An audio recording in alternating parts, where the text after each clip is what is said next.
Digestion start from the mouth. Digest system का जो पहला आर्स है जहाँ से हम इंजेक्शन करते हैं उसे हम क्या कहते हैं? माउथ कहते हैं। Digest system start from mouth. Mouth में बहुत टाइप ऑफ डाइजेशन होती हैं, मैकेनिकल फोर्स के थ्रू भी और केमिकल्स के थ्रू भी। माउथ में कार्बोहाइड्रेट्स की केमिकल डाइजेशन होती है, बाकी तमाम जो फूड पार्टिकल्स है उसकी फिजिकल डाइजेशन होती है, यानी कि in mouth are both chemical and physical digestion mouth में ही स्टार्ट होती है। Mouth it's a complex, it consist of the cheeks, lips, teeth and tongue. Mechanical digestion mouth result from chewing. Mechanical digestion कैसे होती है? जब हम food को चीव करते हैं, उसको टीयर करते हैं, क्रश करते हैं, तो वो फूड जो है मिक्स होता है किसके साथ? सलीवा के साथ। सलीवा कौन सीक्रेट करता है? हमारे माउथ के नीचे 3 पेयर ऑफ सिल्वरी ग्लैंड्स मौजूद हैं, और सिल्वरी ग्लैंड का फंक्शन क्या है? To secrete saliva. और वो सलीवा जब मिक्स होती है किसके साथ? फूड के साथ, तो केमिकल डाइजेशन स्टार्ट होती है किसकी? कार्बोहाइड्रेट्स की, स्टार्च की। नतीजन क्या होगा? नतीजन ये फूड साइज में रिड्यूस हो जाएगा और फ्लेक्सिबल हो जाएगा, सेमी सॉलिड बन जाएगा। उसको हम क्या कहते हैं? बोलस। बोलस क्या है? It's a semi solid form of food. कैसे बनेगा? जब फूड और सलीवा मिक्स करेंगे तो semi solid soft form of food जो बनेगा उसे हम क्या कहेंगे? बोलस कहेंगे। क्या कहेंगे? दैट इज स्वेल्ड बाय टंग। उसको हम स्वेल करते हैं किसके थ्रू? टंग के थ्रू। कहाँ पे? Towards the oesophagus. ईसोफेगस को हम फूड पाइप भी कहते हैं। हाँ, ईसोफेगस और माउथ के बीच में एक कॉमन ट्रैक होता है फॉर द रेस्पिरेटरी सिस्टम और डाइजेस्ट सिस्टम, उसको हम क्या कहते हैं? Pharynx. Pharynx is a common track for both respiratory system and digestive system. Mouth की अगर हम मॉर्फोलॉजी देखें, it consist of the upper lip, lower lip, tongue and teeth. Mouth को हम बकल कैविटी भी कहते हैं। It's another name of mouth. Mouth का अनदर नेम क्या है? Buccal cavity. ओरल कैविटी भी कहते हैं इसे। क्या कहेंगे हम? Oral cavity. कौन कौन सी एक्टिविटीज परफॉर्म होती हैं माउथ में? माउथ में both type of digestions occur, chemical digestion and physical digestion. The cheeks and lips are the part of mouth. Keep the food between the teeth. Cheeks और lips क्या करते हैं? Food को teeth के नीचे देते हैं, जैसे फूड यूनिफॉर्मली चीव हो सके, ब्रेक डाउन हो सके। Walls of the mouth. Walls of mouth में क्या होते हैं? सल्वरी ग्लैंड्स मौजूद होती हैं। सल्वरी ग्लैंड्स का काम क्या है? कितने पेयर होते हैं? 3 पेयर होते हैं। The salivary gland secrete the saliva, and saliva में एंजाइम्स होते हैं। वो एंजाइम्स स्टार्च को स्मॉल ग्लूकोज मॉलिक्यूल्स में कन्वर्ट करते हैं। मतलब कि सलीवा में जो एंजाइम्स होते हैं वो स्टार्च कार्बोहाइड्रेट की डाइजेशन करते हैं, किस में कन्वर्ट करते हैं? स्मॉलर ग्लूकोज मॉलिक्यूल्स में। और सलीवा का दूसरा फंक्शन क्या है? Saliva soften and moisten the digestive food. Food को मॉइस्ट करता है और डाइजेस्ट करता है। Tongue consist of the taste buds. Tongue जो ऑर्गन है वो taste bud, it's a vocal organ. हम टंग के थ्रू बोलते भी हैं। It's vibration shapes the sound through the tongue. Actually in digest system, tongue identifies the different type of food taste. Teeth का काम क्या है? टीथ हमारी बॉडी में, हमारे माउथ में 32 टीथ प्रेजेंट है। There are 4 type of teeth, हम इन डिटेल डिस्कस करेंगे। There are 4 type of teeth, इसलिए हम मैन को कहते हैं हेटेरोडोंट। क्या कहते हैं? Heterodont, because different type of teeth are present. उसका काम क्या है? Cut, tear, crush the food. Teeth क्या करते हैं? कट करते हैं, टीयर करते हैं, क्रश यानी कि फूड मॉलिक्यूल्स को, लार्ज फूड मॉलिक्यूल्स को ब्रेक डाउन करते हैं स्मॉलर मॉलिक्यूल्स में, जैसे उनकी सरफेस एरिया बढ़ सके और एंजाइम्स एक्टिवली अपना फंक्शंस परफॉर्म कर सकें। सरफेस एरिया ज़्यादा होगी तो एंजाइम्स इफ़िशेंटली अपना वर्किंग करेंगे। अगर सरफेस एरिया कम होगी तो efficiency of enzyme will disturb. वो क्या होगी? डिस्टर्ब होगी।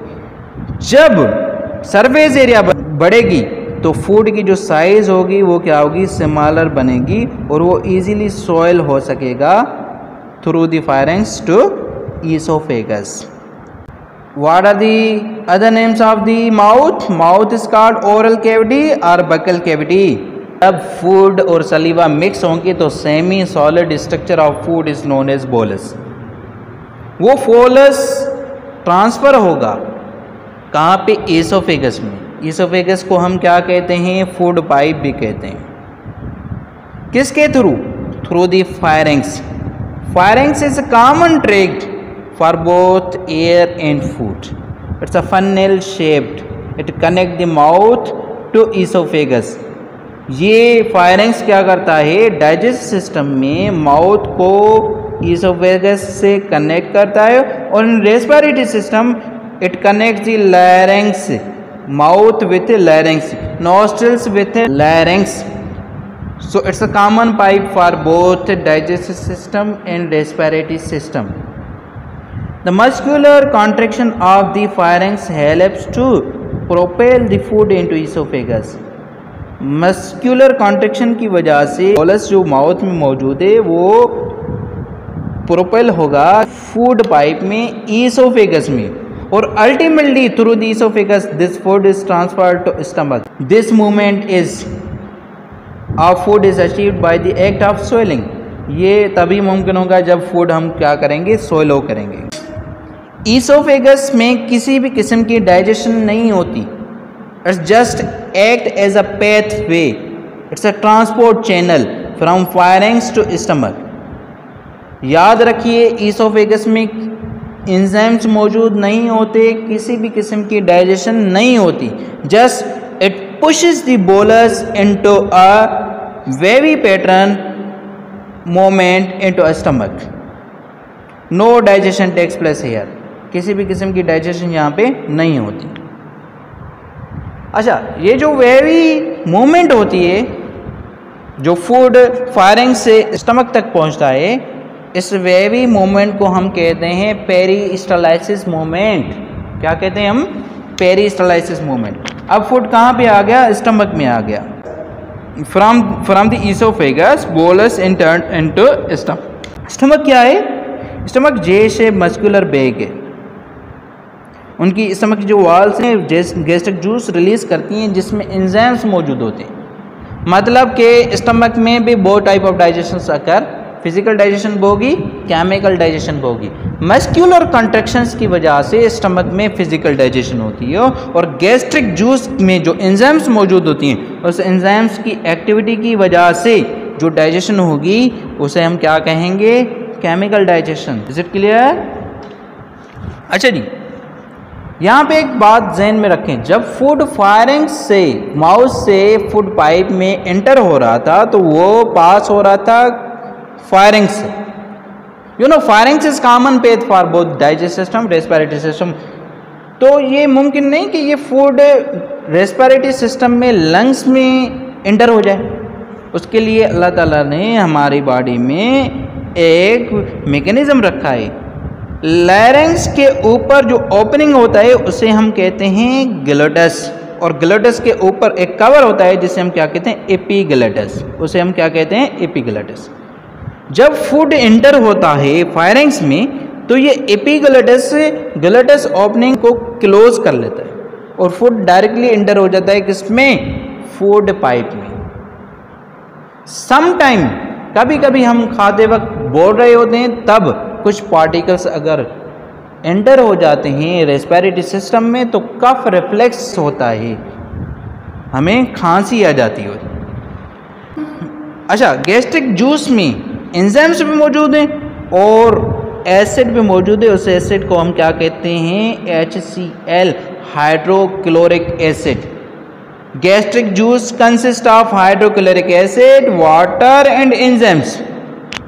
और ये जो एंजाइम्स हैं ना, ये कन्वर्ट करते हैं लार्ज प्रोटीन मॉलिक्यूल्स को स्मॉलर प्रोटीन मॉलिक्यूल्स में। HCl का काम क्या है? HCl soften the food and kills the germ. जब हम फूड ले रहे होते हैं तो उसमें काफ़ी सारे बैक्टीरिया मौजूद होते हैं। HCl क्या करता है? जो food along with bacteria enter हो जाता है किसमें? स्टमक में, तो HCl उस बैक्टीरिया को किल करते हैं। समटाइम अगर हमारी बॉडी में HCl की सीक्रेशन ज़्यादा हो जाए तो वो HCl हमारी स्टमक की वॉल्स और इंटेस्टाइन की वॉल्स को डैमेज करता है। इस कंडीशन को हम कहते हैं अल्सर। अगर ये अल्सर फॉर लॉन्ग टाइम अकर हो तो कैंसर भी बन जाती है। एक्चुअली अल्सर इस टाइप ऑफ कैंसर ही है। अगर ये एक्सट्रीम कंडीशन में चली जाए तो हम इसे क्या कहेंगे? कैंसर। स्टमक में मैकेनिकल डाइजेशन होगी by the muscular contraction relaxation. इसमें क्या होगा? बोलस कंप्लीटली मिक्स हो जाएगा किसके साथ? गैस्ट्रिक जूस के साथ। इनिशियली क्या हुआ? Mechanical digestion. जब ये बोलस मिक्स हो गया किसके साथ? गैस्ट्रिक जूस के साथ, तो अब उस पे एंजाइम्स एक्ट करेंगे। मतलब कि अब केमिकल डाइजेशन स्टार्ट होगी किसकी? प्रोटीन्स की। प्रोटीन्स कन्वर्ट होंगी किसमें? स्मॉलर मॉलिक्यूल्स ऑफ प्रोटीन्स में। अब बोलस नहीं रहेगा, बोलस लिक्विड फॉर्म लेगा, उसको हम कहते हैं काइम। जब फूड बोलस के साथ गैस्ट्रिक जूस मिक्स हो जाए तो फूड बोलस शेप में, सेमी सॉलिड शेप में नहीं होगा। अब वो फूड एक लिक्विड शेप लेगा, एक पेस्ट की शेप लेगा। उसे हम क्या कहेंगे? सेमी लिक्विड शेप लेगा, जिसे हम पेस्ट भी कह सकते हैं। उसे हम कहेंगे काइम। क्या कहेंगे? काइम। सेवरल आवर्स तक ये प्रोसेस चलता है स्टमक में, और very gradually, very slowly stomach empties, और वो फूड्स किस में दाखिल होता है? स्मॉल इंटेस्टाइन में। हम उसे स्मॉल क्यों कहते हैं? Because the diameter of the small intestine is small. Actually small intestine की लेंथ लार्ज इंटेस्टाइन से ज़्यादा होती है, मगर हम उसे स्मॉल इंटेस्टाइन क्यों कहते हैं? Small because of the small diameter. Large intestine की लेंथ कम होती है स्मॉल इंटेस्टाइन से, then why we called it large? Because the diameter of the large intestine is larger than small intestine. Length में वो shorter होता है। तो muscular walls of muscles, उसका फंक्शन क्या है? Physical digestion. Contraction of the muscles generate the mixing waves. वो bolus mix हो जाएगा किसके साथ? गैस्ट्रिक जूस के साथ। HCl भी मौजूद है स्टमक में। इसका काम क्या है? It soften the food and kill the germs bacteria present in food. As gastric juice में एंजाइम्स भी मौजूद थे। एंजाइम्स का काम क्या था? लार्ज प्रोटीन मॉलिक्यूल्स को स्मॉलर प्रोटीन मॉलिक्यूल्स में ब्रेक डाउन करना। Why the food moves down the oesophagus? Due to contraction of muscles, peristalsis movement of muscles of the esophagus, and because of the gravity की वजह से एक wave of movement develop होती है, जिसे हम क्या कहते हैं? पेरिस्टालाइसिस। क्या कहते हैं? पेरिस्टालाइसिस।